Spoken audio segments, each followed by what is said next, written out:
अस्सलाम वालेकुम जी, क्या हाल है सबके। उम्मीद है सब ठीक होंगे, हम भी बिल्कुल ठीक। धुंध के हालात तो जी आपको पता है पूरे पाकिस्तान में ही कैसे हैं, लेकिन मुझे तो ऐसे लगता है जैसे हमारी सोसाइटी में तो कोई एक्स्ट्रा ही धुंध आ गई है। ये सुबह 10 बजे का टाइम है और 10 बजे भी इतनी ज़्यादा धुंध है और ठंड भी इतनी ज़्यादा शदीद है कि सारी रोड्स ऐसे गीली हुई थी जैसे लग रहा था कि बारिश हुई है रात को। फिर जी रानिया कह रही थी कि मौसम में आलू के पराठे खाने वाला, तो मुझे आलू का पराठा बना के दें। उसे आलू का पराठा बना के दिया। क्या लिखा हुआ? चलो मैं बताती हूँ। मैं रानिया को पढ़ा रही हूँ और ये रानिया को तकलीफ हो रही पढ़ते पे। हाँ जी पूरा बताओ क्या लिखा हुआ। यहाँ से यहाँ तक। अच्छा, ये मैं आपको पढ़ाती हूँ। ऐसे कर लिए पहले आपने?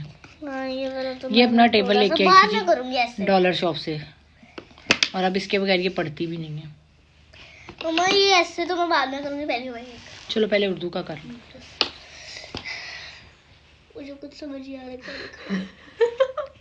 रानी पढ़ रही हो तुम? तो आपकी वेट कर रही हूँ। और भी कुछ गंद मचा लो इसके ऊपर। मम्मा ये कला कहते हैं, कला। क्या कहते हैं इसे? कलाबाजी है। कला? ये कला है तुम्हारी? हाँ कला। घटिया कला है। हाँ तो मम्मा ये कुछ भी नहीं कर सकता। इरेजर से डिजाइन बनाना एक सर्कल में कौन बना सकता है? मैं ही बना सकती हूँ। यहाँ फिर मैंने इसको बड़ी मुश्किल काबू करके पढ़ने बिठाया। ये भी एक कमाल है रानिया को पढ़ाना। तो फिर इसके कारी साहब भी आ गए थे। फिर भागते भागते ही इसने अपनी दुआ जो है वो रिवाइज की दोबारा से। फिर जी अब मेरा किचन का टाइम शुरू हो गया है। सिस्टर मेरी है हॉस्पिटल में, तो खाना लेके जाना था मैंने, उसकी मैं तैयारी अब करने लगी हूँ। सबसे पहले तो किचन समेटा हुआ हो तो फिर ही काम करना आसान लगता है। रानिया के चक्रों में मैंने ना किचन समेटा ना कुछ, के पहले मैं इसको टेस्ट की तैयारी करवा दूँ, उसके बाद सारे काम करूँगी। चिकन मेरा धुला हुआ पड़ा हुआ था तो मैंने उसको पहले ही फ्रीज़र से निकाल के ना रख दिया था रात को ही।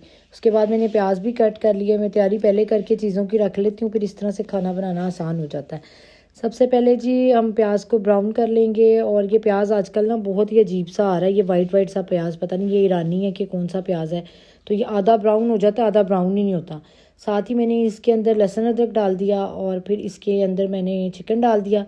चिकन को मैं फ्राई करूँगी अच्छे से। जब ये चिकन अपना कलर चेंज कर लेगा और फ्राई हो जाएगा तो फिर इसके अंदर ना मैं कटे हुए टमाटर डाल दूंगी।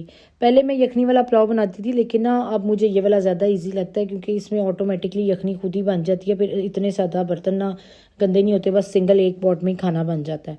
और साथ ही मैंने इसके अंदर फिर बिरयानी मसाला डाल दिया था जब टमाटर नरम हुए थे। और इसको फिर मैं हल्का सा दम दे के तो मैंने मसाला भून के फिर मैंने इसके अंदर पानी डाल दिया। अब जितने में यखनी तैयार हो रही थी तो मैंने सोचा लेट हो जाऊँगी, फिर मैं तैयार होने चली गई थी। साथ साथ मैं तैयार होती गई, साथ साथ मैंने फिर इतने में यखनी भी इसकी रेडी हो गई थी। फिर मैंने इसके अंदर चावल डाल दिए और इसके बाद मैंने इसके अंदर गरम मसाला डाला। मैं गरम मसाला लास्ट में डालती हूँ पिसा हुआ। उसके बाद मैंने इसमें ज़ीरा भी डाल दिया। फिर इसके अंदर मैंने 2 से 3 हरी मिर्चें डाल दी थी और जब तक फिर इसका पानी ड्राई हुआ था फिर मैंने इसके बाद इसको दम पे रख दिया था। जैसे ही पुलाव मेरा रेडी हो गया फिर मैंने इसको हॉट पॉट में डाल दिया। साथ साथ मैं तैयारी भी कर रही थी क्योंकि मैंने जाना था, लेट हो गई थी मैं।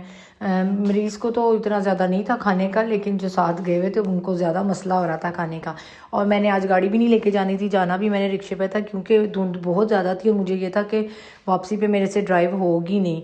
तो ये है कि ऑरेंज ट्रेन पे आना जाना आसान है। धुंध के दिनों में तो ऑरेंज ट्रेन पे जाना ना बहुत ही मज़े का काम है, ना ठंड लगती है और ना धुंध का मसला होता है। जितने में मैं पहुंची हूँ उन लोगों को तकरीबन डिस्चार्ज कर ही दिया था, तो खाना इन लोगों ने खाया, फिर हम निकल आए वहाँ से। अच्छा जी, ये थी मेरी आज की छोटी सी रूटीन। अगर पसंद आई है तो चैनल को सब्सक्राइब कर दीजिएगा। अल्लाह हाफिज़।